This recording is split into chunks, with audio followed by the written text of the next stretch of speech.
Okay. Pursuing yesterday's lecture, better we are going to find out national income with the help of income method. So income method, its another name is factor payment method. So the rewards which we give to factors of production, their sum total gives us domestic income, right? So four factors of production which we classify are labor, land, capital, and entrepreneur. Now, the reward which is given to the labor for providing factor services is termed as compensation of employees. Normally हम इसको wages कहते हैं, लेकिन wages is one component of compensation of employees. So compensation of employees is a broader aspect, right? What does it include?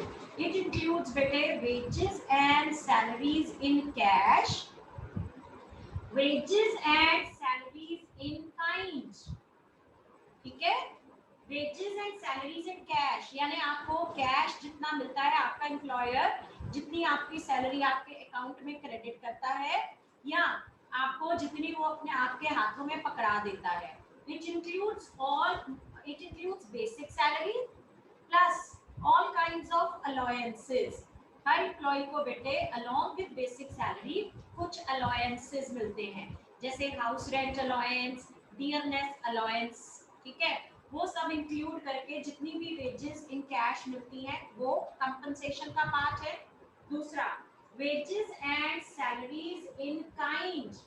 बेटे wages and salaries in kind refers to non monetary benefit, जिसको हम fringe benefits भी कह देते हैं, perks भी कह देते हैं.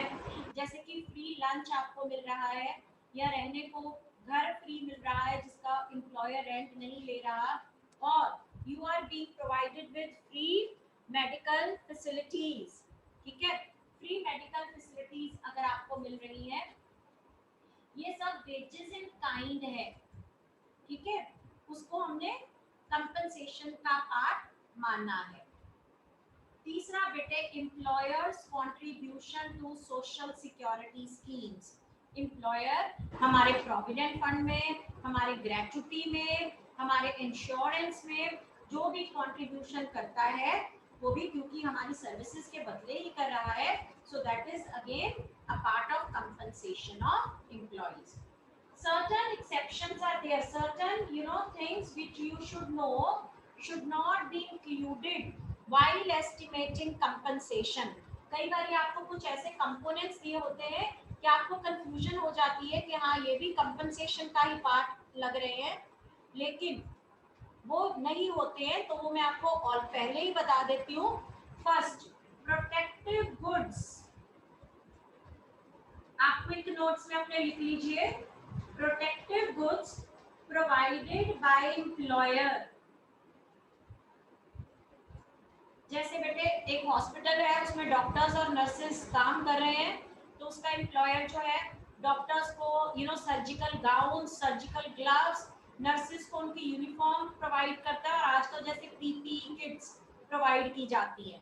सो दैट अगर आप उसकी मॉनेटरी वैल्यू को बोलो कि ये भी तो मैम उसकी कंपनसेशन का पार्ट है, नहीं, it should not be included while estimating compensation. अगर आपको न्यूमेरिकल आया है, उसमें बताया है कि वेजेस एंड सैलरीज 10,000 रुपए है नर्स की, प्लस उसको फ्री यूनिफॉर्म प्रोवाइड की जा रही है 1,000 रुपए की. ठीक है, प्लस उसको फ्री लंच प्रोवाइड किया जा रहा है 100 रुपए का. तो इस केस में कंपनसेशन को फाइंड आउट करने के लिए you will take wages in cash, you will take free lunch but free uniform provided to the nurse और PPE kit provided to the nurse. या कोई माइन में जॉब कर रहे हैं और उनको आई ग्लासेस वगैरह उनकी प्रोटेक्शन के लिए दी जा रहे हैं, that is not to be included while estimating compensation of employees. Secondly बेटे, जो reimbursement of business expenses है, reimbursement of बिजनेस एक्सपेंसेस. जैसे कि एक सेल्समैन है, उसको अपनी ड्यूटी के लिए घूमना पड़ता घर घर जाके अपनी चीजें बेचनी पड़ती हैं, जिसमें उसका डेली 100 रुपए खर्चा आ जाता है। तो जब वो शाम को ऑफिस जाता है तो उसका एम्प्लॉयर उसको 100 रुपए रीइंबर्स कर देता है। वो कहता है आज कितना खर्चा आया, वो कहता है 100 रुपए लगे, वो उसको 100 रुपए दे देता है। ठीक है, ये जो रीइंबर्समेंट उसने की बिजनेस एक्सपेंस के लिए, ये उसकी कंपनसेशन का पार्ट नहीं माना जाएगा। ठीक है, क्योंकि ऐसा उसको मॉनेटरी गेन, उसको कोई गेन नहीं हुआ, उसने बिजनेस के लिए ये एक्सपेंस इनकर किया था और उसको रीइंबर्स हो गया है। तो अगर यहाँ पर आपको दिखता है बेटे ट्रैवलिंग अलाउंस, ट्रैवलिंग अलाउंस, तो वो उसकी कंपनसेशन का पार्ट नहीं माना जाएगा। ठीक है, it is not the part of compensation of employees. Then बेटे इसके अलावा festival gifts to the employee, employer employee को गिफ्ट दे रहा है, दिवाली पे गिफ्ट दे रहा है, ईद पे गिफ्ट दे रहा है, क्रिसमस पे गिफ्ट दे रहा है। आप बोलो कि मैम वो एम्प्लॉयर है, एम्प्लॉई को दे रहा है तो उसकी कंपनसेशन का ही पार्ट है। नहीं बेटे, जहां पर वर्ड गिफ्ट लग गया ना, चाहे वो एम्प्लॉयर ने ही दिया है, वो कंपनसेशन का पार्ट नहीं है। ठीक है, तो लेट अस से कि नर्सेस को डॉक्टर्स ने इलेक्ट्रिक कैटल्स दे दी दिवाली पे 1000 रुपए की, तो हम क्या उसकी कंपनसेशन में उसको उसका लेंगे? नहीं लेंगे। ठीक है, then another is payment which is made to the workers by the third party, payment to the worker by third party, जैसे कि इंश्योरेंस कंपनी, आपने अपनी हेल्थ इंश्योरेंस करवाई हुई है, आपको कोई डिजीज हो गया या इंजरी हो गई, तो उसके बदले आपको LIC ने या कोई भी इंश्योरेंस कंपनी ने आपको कंपनसेशन पे की। तो बेटे ये क्योंकि थर्ड पार्टी दे रही है, ये वर्कर की सर्विसेज के बदले नहीं दे रही है, तो ये कंपनसेशन का पार्ट नहीं माना जाएगा। ठीक है, ये चीजें आपको ध्यान में रखनी है। ये एक बार मैं न्यूमेरिकल करते हुए फिर से आपको बार-बार रिमाइंडर कर देती हूँ। उसके बाद देखिए बेटे, ये हो गया हमारा कंपनसेशन ऑफ एम्प्लॉइज, लेबर का रिवॉर्ड, लेबर की फैक्टर पेमेंट। उसके अलावा हमारे पास होता है लैंडलॉर्ड। ठीक है, another factor of production is landlord. Landlord अपनी लैंड की सर्विसेज प्रोवाइड करता है, तो उसके बदले उसको जो प्राइस मिलता है उसको कहते हैं रेंट। ठीक है, यहाँ पे मैंने एक वर्ड रॉयल्टी भी लिखा हुआ है, rent and royalty. Land rent word बेटे हम जनरली यूज करते हैं जब हम अपना लैंड शॉर्ट टर्म के लिए देते हैं, सिंपल लैंड जिसपे फैक्ट्री प्रेमिसेस बना लिए, स्कूल प्रेमिसेस बना लिए, मॉल खोल लिया, एनीथिंग लाइक दैट, शॉप खोल ली। देयर आर सर्टेन सब सॉइल एसेट्स, सब सॉइल एसेट्स, जैसे कि कोल माइंस हैं, मेरे पास एक लैंड है जहाँ पर कोयले की माइंस हैं, या मेरे पास एक लैंड है जहाँ पे आयरन की माइंस हैं, या जहाँ पे ऑयल रिजर्व्स हैं, तो वो मैंने आपको यूज करने के लिए दिया। तो that is being given for the long period of time, उसको कहते हैं लीज पे देना। ठीक है, word which we use is lease पे हम देते हैं, सब सॉइल एसेट्स को हम लीज पर देते हैं, तो उसके बदले जो हमें रिटर्न में मिलता है उसको कहते हैं रॉयल्टी। बट क्योंकि ये लैंडलॉर्ड को ही मिलता है, so it is the reward given to the landlord for using his property, rent and royalty. उसके बाद बेटे another factor of production is capitalist। तो जो कैपिटलिस्ट होता है, कैपिटलिस्ट के पास मनी होती है। ठीक है, तो आप जब वो अपनी मनी किसी को भी यूज करने के लिए देता है, उसके बदले ही ask some reward, and that reward is known as interest. For example, you want to start a new business, you come to me, ma'am, I want 20 lakh rupees, so I tell you कि बेटे ऐसे करो, मेरे पास 20 lakh rupees ऐसे idol पड़े हुए, आप मेरे से ले लो।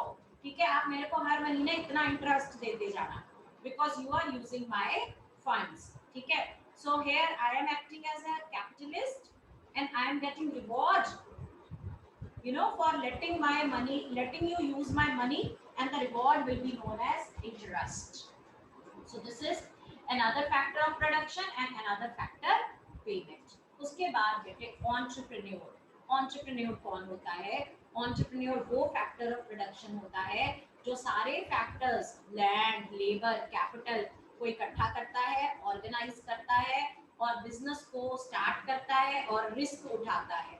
ठीक है, आपको मालूम है every business entails risk, so whosoever starts the business he has to bear the risk। तो जो रिस्क बियर करता है उसको कहते हैं एंटरप्रेन्योर। अब रिस्क बियर करने के बदले उसको कुछ रिवॉर्ड चाहिए, उस रिवॉर्ड को कहते हैं प्रॉफिट। ठीक है, सो बेटे ये हमारे 4 फैक्टर्स ऑफ प्रोडक्शन है और ये चारों उनके फैक्टर पेमेंट है। लेबर का factor payment is compensation of employees, land का रेंट एंड रॉयल्टी, कैपिटल का कैपिटलिस्ट का इंटरेस्ट एंड एंटरप्रेन्योर का profit.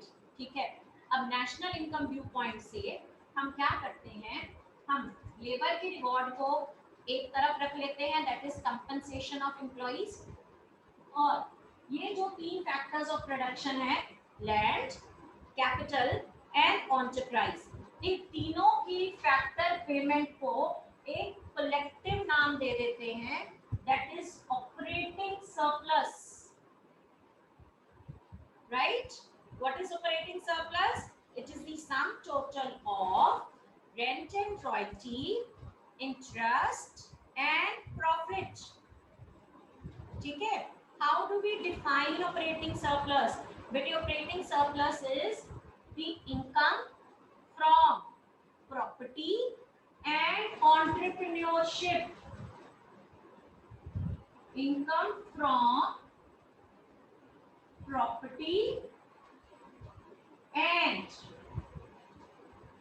entrepreneurship। Income from property, ये आपकी प्रॉपर्टी है, ये उससे इनकम है, ये भी आपकी मनी प्रॉपर्टी है, ये उसकी इनकम है, ये आप एंटरप्रेन्योरशिप कर रहे हो, एंटरप्रेन्योरशिप से आपको ये इनकम मिल रही है, तो इन सबके ऐड कर दिया, आपके पास आ गया operating surplus. Yes, any doubt बेटे, anyone? So this is operating surplus, income from property and entrepreneurship। ठीक है, तो how do we calculate domestic income? First component is compensation of employees, second component is operating surplus, and third component is बेटे mixed income। mixed income, mixed income क्या होता है? mixed income is the income from income of self-employed people। It is the income of self-employed people or own account workers।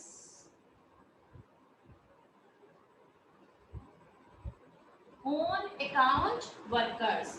अब ये समझ लो बेटे, जब मैंने आपको एक टास्क दिया कि आपने डोमेस्टिक इनकम फाइंड आउट करनी है, ठीक है, आप अलग अलग सेक्टर्स में चले गए, आप बैंक में गए, आपने कहा आपकी कितनी इनकम रेंट से आ रही है, कितना इंटरेस्ट, कितना प्रॉफिट, कितना कंपनसेशन, आपने इस तरह से सब जगह ऐड कर लिया। ठीक है, लेकिन आप एक शॉपकीपर के पास गए, या आप एक फार्मर के पास गए, या आप एक इवन डॉक्टर या लॉयर के पास गए, ठीक है, आपने उनसे पूछा कि भाई आपकी इनकम कितनी है।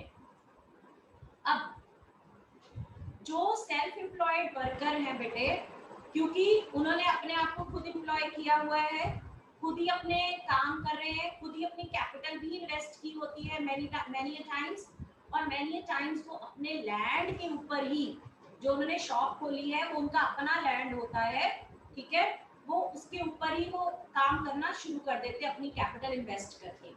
सो जो वो रिटर्न उनको मिल रही है, लेट अस से a farmer is earning 1 lakh rupees per month, तो वो अपने लैंड के ऊपर व्हीट ग्रो करता है और उसको पर मंथ 1 लाख रुपीस की इनकम आती है, या पर ईयर इतनी इनकम आती है, तो क्या वो बता सकता है कि इसमें से कितनी इनकम उसके लैंड का रेंट है, कितना वो उसने लेबर का काम किया अपने खेतों के ऊपर, कितनी उसकी वेजेस है, कितने उसने कैपिटल इन्वेस्ट की थी और कितना उसका इंटरेस्ट बना और कितना उसका प्रॉफिट है?